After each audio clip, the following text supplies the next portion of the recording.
I'm Tracy Baxter with today's Record Newswatch. Firemen from Wurtsboro and vicinity were busy overnight at the scene of a blaze that destroyed a home at 1243 Wurtsboro Mountain Road.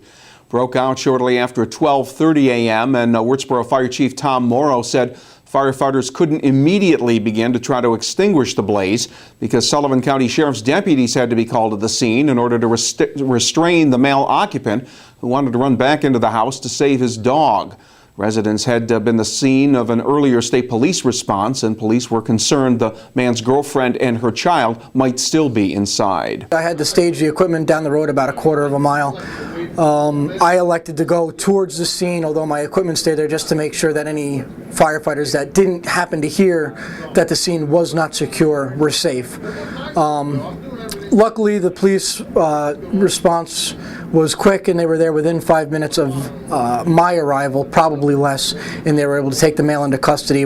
At that point, we were satisfied that the scene was secure and we could go to work extinguishing the fire. But it definitely did. Fire grows, it doubles in size every minute, and it definitely hampered our efforts a little bit.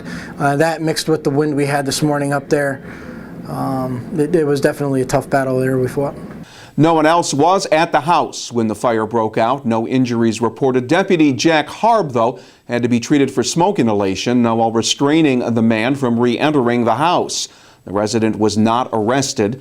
Close to 75 firemen from 6 departments were on the scene. Cause of the fire has not been determined, although investigators were looking at the wood stove or chimney as possible fire origins.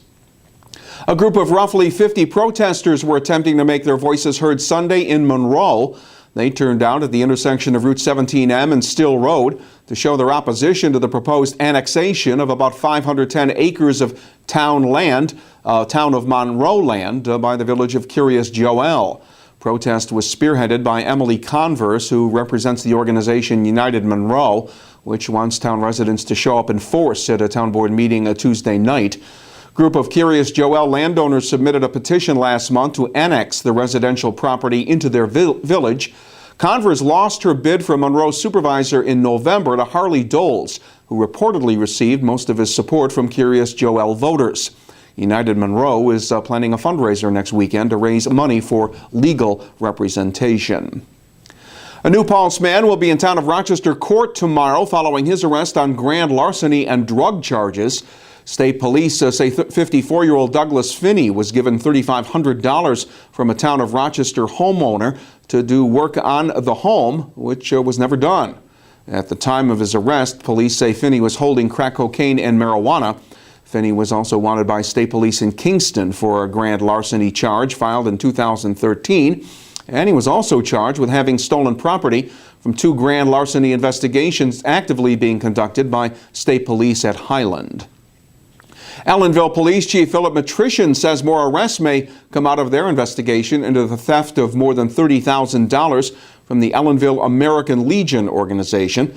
2 Napanoch residents, 26-year-old Heather Miller and 22-year-old Sean Van Dyke, have been charged with felony grand larceny. According to police, the pair were bartenders at the American Legion and would play games of chance without paying, then cash any winning tickets. The thefts occurred from April through June of last year. An audit reportedly uncovered the missing money. Police say Miller and Van Dyke were not responsible for all of the thefts, since some of them occurred when they were not working at the American Legion. And Ellenville Chief Matrician wants people to be on alert for any suspicious activity around abandoned buildings.